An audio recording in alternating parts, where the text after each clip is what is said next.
ನಮಸ್ಕಾರ ಜನರೇ, ಈ ನನ್ನ ಹೊಸ ಲಾಗ್ಗೆ ಸ್ವಾಗತ. ಬನ್ನಿ, ಈ ಲಾಗಲ್ಲಿ ಏನಿದೆ, ಎಲ್ಲಿಗೆ ಹೋಗಿದೆ ಅಂತ ನೋಡ್ಕೊಂಬರೋಣ. ಅದಕ್ಕೂ ಮುಂಚೆ ನನ್ನ ಚಾನಲ್ನ ಸಬ್ಸ್ಕ್ರೈಬ್ ಮಾಡದೇ ಇರೋರು ಮರೀದೇ ಚಾನಲ್ನ ಸಬ್ಸ್ಕ್ರೈಬ್ ಮಾಡಿ ಹಾಗೂ ನಿಮ್ಮ ಫ್ರೆಂಡ್ಸ್ ಫ್ಯಾಮಿಲಿಗೆ ಶೇರ್ ಮಾಡಿ. ನಾನಿವತ್ತು ಹೋಗಿದ್ದು ನಮ್ಮ ಕರ್ನಾಟಕದ ಕನ್ನಡದ ಹೆಮ್ಮೆಯ ನಟರ ಒಂದು ಸ್ಮಾರಕ ನೋಡೋದಕ್ಕೆ. ಡಾಕ್ಟರ್ ರಾಜ್ಕುಮಾರ್ ಸ್ಮಾರಕ ಇದಿರೋದು ಬೆಂಗಳೂರಿನ ಕಂಠೀರವ ಲೇಔಟ್, ನಂದಿನಿ ಲೇಔಟಲ್ಲಿ, ಕಂಠೀರವ ಸ್ಟುಡಿಯೋದಲ್ಲಿ. ಇದಕ್ಕೆ ನಿಯರೆಸ್ಟ್ ಮೆಟ್ರೋ ಸ್ಟೇಷನ್ ಅಂದರೆ ಗುರುಗುಂಟೆಪಾಳ್ಯ ಮೆಟ್ರೋ ಸ್ಟೇಷನ್ ಹಾಗೂ ಯಶವಂತಪುರ BMTC ಬಸ್ ಸ್ಟ್ಯಾಂಡಿಂದ ಬಸ್ಗಳು ಸಹ ಸಿಗುತ್ತೆ ಹೋಗೋದಕ್ಕೆ. ಬನ್ನಿ, ಒಳಗಡೆ ಯಾವ ಥರ ಇದೆ ಏನಿದೆ ನೋಡೋಣ. ನಾನಿದು ಹೋಗೋದೇನು ಮೊದಲನೇ ಸರಿ ಅಲ್ಲ, ಹೋಗಿದ್ದೀನಿ 2-3 ಸರಿ. ಇನ್ನೊಂದು ಸರಿ ನಿಮ್ಮನ್ನೆಲ್ಲ ತೋರಿಸೋಣ ಅಂತ ಮತ್ತೆ ಹೋಗಿ ವಿಸಿಟ್ ಮಾಡಿ ಬಂದಿದ್ದು. ಇಲ್ಲಿಗೆ ಹೋದರೆ ತುಂಬ ಒಂದು ಖುಷಿ, ಯಾಕಂದರೆ ಅಷ್ಟು ದೊಡ್ಡ ವ್ಯಕ್ತಿಗಳನ್ನು, ಒಳ್ಳೆ ಮನಸ್ಸುಳ್ಳ ವ್ಯಕ್ತಿಗಳನ್ನು ನಾವು ಅವರ ಒಂದು ಸ್ಮಾರಕ ನೋಡ್ಬೋದಲ್ಲ ಅಂತ. ಇಲ್ಲಿ ಗಾರ್ಡನ್ ಎಲ್ಲ ತುಂಬ ಚೆನ್ನಾಗಿ ಮಾಡಿದ್ದಾರೆ, ತುಂಬ ಗ್ರೀನಾಗಿ ಕಾಣಿಸುತ್ತೆ ಎಲ್ಲನೂ. ನಟ ಸಾರ್ವಭೌಮ ಡಾಕ್ಟರ್ ರಾಜ್ಕುಮಾರ್ ಅವರ ಒಂದು ಪುತ್ಥಳಿ ಎದುರುಗಡೆ ಹೋಗ್ತಿದ್ದಂಗೆ ನಾವು ಇದರ ದರ್ಶನ ಮಾಡ್ಬೋದು. ಇಲ್ಲಿ ಒಂದು ಆಡಿಟೋರಿಯಂ ಇದೆ, ನಾವು ಹೋಗ್ತಾ ದಾರಿಲಿ ಇದನ್ನು ಸಹ ನೋಡ್ಬೋದು. ತುಂಬ ಚೆನ್ನಾಗಿ ಮಾಡಿದ್ದಾರೆ ಇದನ್ನು ಎಲ್ಲ. ಒಬ್ಬ ಮನುಷ್ಯರಿಗೆ ಈ ಥರ ಸ್ಮಾರಕ ಎಲ್ಲ ಮಾಡಬೇಕು ಅಂತ ಅಂದರೆ ಅಸಾಧ್ಯವಾದ ಮಾತು. ಅವರು ತುಂಬ ಶ್ರೇಷ್ಠವಾದ ವ್ಯಕ್ತಿಗಳು, ಕಲಾವಿದರು. ಅವ್ರ ಜೀವನದಲ್ಲಿ ತುಂಬ ಜನರಿಗೆ ಸಹಾಯ ಮಾಡಿದ್ದಾರೆ, ಸೌಕರ್ಯ ಮಾಡಿದ್ದಾರೆ, ತುಂಬ ಜನರ ಮನಸ್ಸನ್ನು ಗೆದ್ದಿದ್ದಾರೆ ಅಂತಲೇ ಈ ಥರ ಎಲ್ಲ ಸ್ಮಾರಕಗಳಾಗುತ್ತೆ. ಅವರು ನಮ್ಮ ಮನಸ್ಸಲ್ಲಿ ಅವ್ರು ಹೋದ್ರೂ ಉಳ್ಕೊತಾರೆ. ಅವ್ರನ್ನ ಮತ್ತೆ ನಾವು ನೆನೆಸ್ಬೇಕು ಅಂತ ಅಂದರೆ ಅವ್ರು ಮಾಡಿರೋ ಒಳ್ಳೆಯತನಗಳೇ ಒಂದು ಕಾರಣ. ಜೊತೆಗಿರೋದ ಜೀವ ಎಂದಿಗೂ ಜೀವಂತ ಅಂತ ಹೇಳಲ್ವಾ, ಅದೇ ಥರ ಅವರು ಮಾಡಿರೋ ಒಳ್ಳೆಯತನ, ಗುಣಗಳು ಎಲ್ಲನೂ ಭೂಮಿ ಮೇಲೆ ಇನ್ನೂ ಸಹ ಇದೆ. ನಾವು ಆದಷ್ಟು ಒಳ್ಳೆಯ ಒಂದು ಮಾರ್ಗಗಳಲ್ಲಿ ಅವರಲ್ಲಿರೋ ಒಳ್ಳೆಯ ಗುಣಗಳನ್ನು ನಾವು ಕಲಿಯೋಣ, ರೂಪಿಸ್ಕೊಳ್ಳೋಣ ನಮ್ಮ ಜೀವನನೂ ಸಹ. ಮೊದಲಿಗೆ ನಾವು ಹೋಗೋದು ಪುನೀತ್ ರಾಜ್ಕುಮಾರ್ ಅವರ ಸ್ಮಾರಕದ ಹತ್ರ. ಪುನೀತ್ ರಾಜ್ಕುಮಾರ್ ಅವರ ಸ್ಮಾರಕ ನೋಡಿದ್ರೆ ಏನೋ ಒಂದು ಕಣ್ಣಂಚಲ್ಲಿ ನೀರು.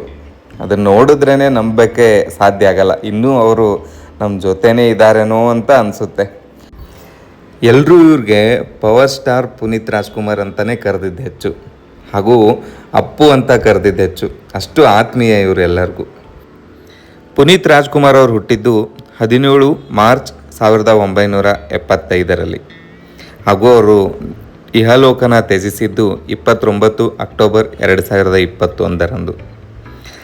ಪವರ್ ಸ್ಟಾರ್ ಎಂದೇ ಖ್ಯಾತಿಯಾದ ಇವರು ಬ್ರ್ಯಾಂಡ್ ಅಂಬಾಸಿಡರ್ ಆಗಿದ್ದರು BMTC ಹಾಗೂ KMFಗೆ, ಕರ್ನಾಟಕ ಮಿಲ್ಕ್ ಫೆಡರೇಷನ್ಗೆ.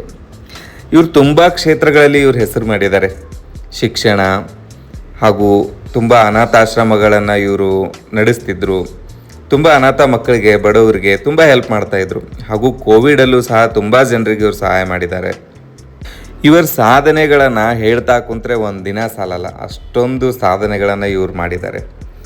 ಅದಕ್ಕೆ ಅಂತಲೇ ಎಲ್ಲರ ಮನಸ್ಸಲ್ಲೂ ಅಚ್ಚಳಿಯದೆ ಆ ಥರ ಉಳಿದಿದ್ದು ಇವರು. ತುಂಬ ಚಿಕ್ಕ ವಯಸ್ಸಿನಲ್ಲೇ ಇವರು ಚಿತ್ರರಂಗಕ್ಕೆ ಪಾದಾರ್ಪಣೆ ಮಾಡಿದ್ರು. ತುಂಬ ಮೂವಿಗಳನ್ನ ಮಾಡಿದ್ದಾರೆ, ಎಲ್ಲವೂ ಅಪ್ರತಿಮ, ಒಂದಕ್ಕೊಂದು ಸಾಟಿನೇ ಇಲ್ಲ, ಅಷ್ಟೊಂದು ಚೆನ್ನಾಗಿರ್ತಿತ್ತು ಅವ್ರ ಮೂವಿಗಳು. ಚಿತ್ರರಂಗದಲ್ಲೂ ಸಹ ತುಂಬ ಪ್ರಶಸ್ತಿಗಳನ್ನು ತಮ್ಮದಾಗಿಸ್ಕೊಂಡಿದ್ರು ಇವರು.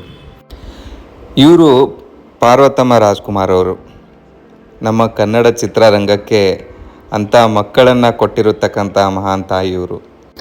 ಪ್ರತಿಯೊಂದಿನ ಗಂಡಿನ ಯಶಸ್ಸಿನ ಹಿಂದೆ ಹೆಣ್ಣಿನ ಒಂದು ಕೈ ಇದ್ದೇ ಇರುತ್ತಂತೆ. ಅವರ ಮಾರ್ಗದರ್ಶನದಲ್ಲಿ ಅವರ 3 ಮಕ್ಕಳು ಸಹ ಖ್ಯಾತಿ ಪಡೆದರು.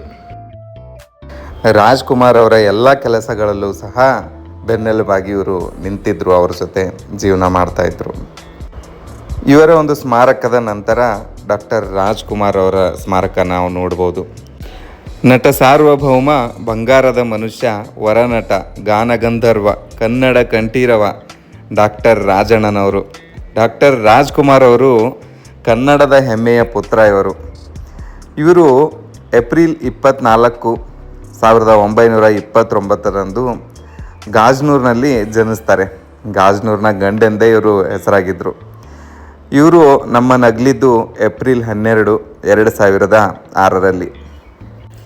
ಕನ್ನಡ ಚಿತ್ರರಂಗಕ್ಕೆ ಇವರ ಕೊಡುಗೆ ತುಂಬ ಅಪಾರ. ತುಂಬ ಸಿನಿಮಾಗಳಲ್ಲಿ ಇವರು ನಟಿಸಿದ್ದಾರೆ. ಒಂದು ಮಗುವಿನಂಥ ಮನಸ್ಸುಳ್ಳ ವ್ಯಕ್ತಿ ಇವರಾಗಿದ್ದರು.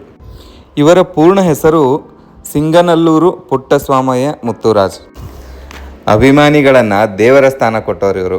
ಅಭಿಮಾನಿ ದೇವರುಗಳೇ ಅಂತಲೇ ಇವರು ಕರಿತಾ ಇದ್ರು. ಇದು ಅವ್ರ ದೊಡ್ಡ ಗುಣ. ರಾಜ್ಕುಮಾರ್ ಅವರು ತುಂಬ ಸಿನಿಮಾಗಳಲ್ಲಿ ನಟಿಸಿದ್ದಾರೆ. ಅವರು ಮಾಡದೇ ಇರೋ ಪಾತ್ರಗಳೇ ಇಲ್ಲ ಅಂದ್ಕೊಳ್ಳಿ. ಎಲ್ಲ ಪಾತ್ರಗಳನ್ನು ಅಷ್ಟು ಅಚ್ಚುಕಟ್ಟಾಗಿ ಮಾಡ್ತಾಯಿದ್ರು. ಬೇಡರ ಕಣ್ಣಪ್ಪ ಸಿನಿಮಾದಿಂದ ಇವರ ಒಂದು ಚಿತ್ರಲೋಕಕ್ಕೆ ಪಾದಾರ್ಪಣೆ ಆಯಿತು. ಅದರಿಂದ ಎಷ್ಟೊಂದು ಮೂವಿಗಳು ಮಾಡಿದ್ರು, ಎಷ್ಟೊಂದು ವೇಷ ಹಾಕಿದ್ರು. ಶಬ್ದವೇದಿ ಅವರ ಕೊನೆಯ ಮೂವಿ 2000ರಲ್ಲಿ ಇದು ಮೂಡಿ ಬಂತು.